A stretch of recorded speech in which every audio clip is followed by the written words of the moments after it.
విశాఖలో ప్రత్యేక హోదా సాధనా సమితి ఆధ్వర్యంలో జరుగుతున్న రెండో రోజు నిరాహార దీక్షలకు వైఎస్ఆర్సీపీ పార్టీ తన సంపూర్ణ మద్దతును ప్రకటించింది. ఈ మేరకు జిల్లా అధ్యక్షులు గుడివాడ అమర్నాథ్ మీడియాతో మాట్లాడారు. రాష్ట్ర ప్రయోజనాలను ప్రభుత్వం ఢిల్లీకి తాకట్టు పెట్టిందంటూ విమర్శించారు. ప్రజలకు లబ్ధి చేకూర్చే ఏ ఉద్యమానికైనా వైసీపీ మద్దతు ఉంటుందని పునరుద్ఘాటించారు. హోదా కోసం పోరాడాల్సింది పోయి ప్యాకేజీ చాలంటూ తెలుగుదేశం పార్టీ ప్రజలకు జోలపాట పాడటం సిగ్గుచేటన్నారు అమర్.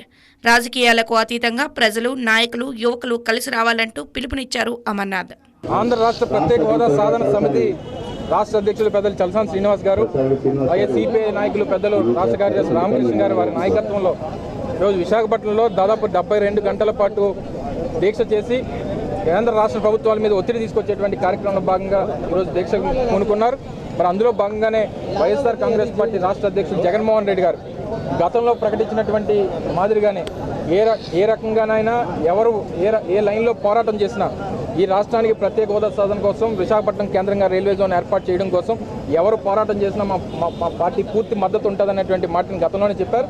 అందులో భాగంగానే ఈరోజు వైఎస్ఆర్ కాంగ్రెస్ పార్టీ జిల్లా నాయకత్వం అంతా కూడా ఈరోజు పెద్దలు మాజీ శాసనసభ్యులు విజయప్రసాద్ గారు కానీ, వంశీ గారు కానీ, నాగిరెడ్డి గారు కానీ, గురువులు గారు కానీ, ప్రసాద్ రెడ్డి గారు అందరూ కూడా ఈరోజు నాయకులు అందరూ కూడా రావడం జరిగింది. సంఘీభావం తెలియజేయడం జరిగింది. ఈ కేంద్ర రాష్ట్ర ప్రభుత్వాలు ఈ రాష్ట్ర ప్రజలకి రాజ్యాంగబద్ధంగా వచ్చినటువంటి హక్కుని ఈరోజు కాలరాసేటువంటి కార్యక్రమం చేస్తూ ఉన్నారు.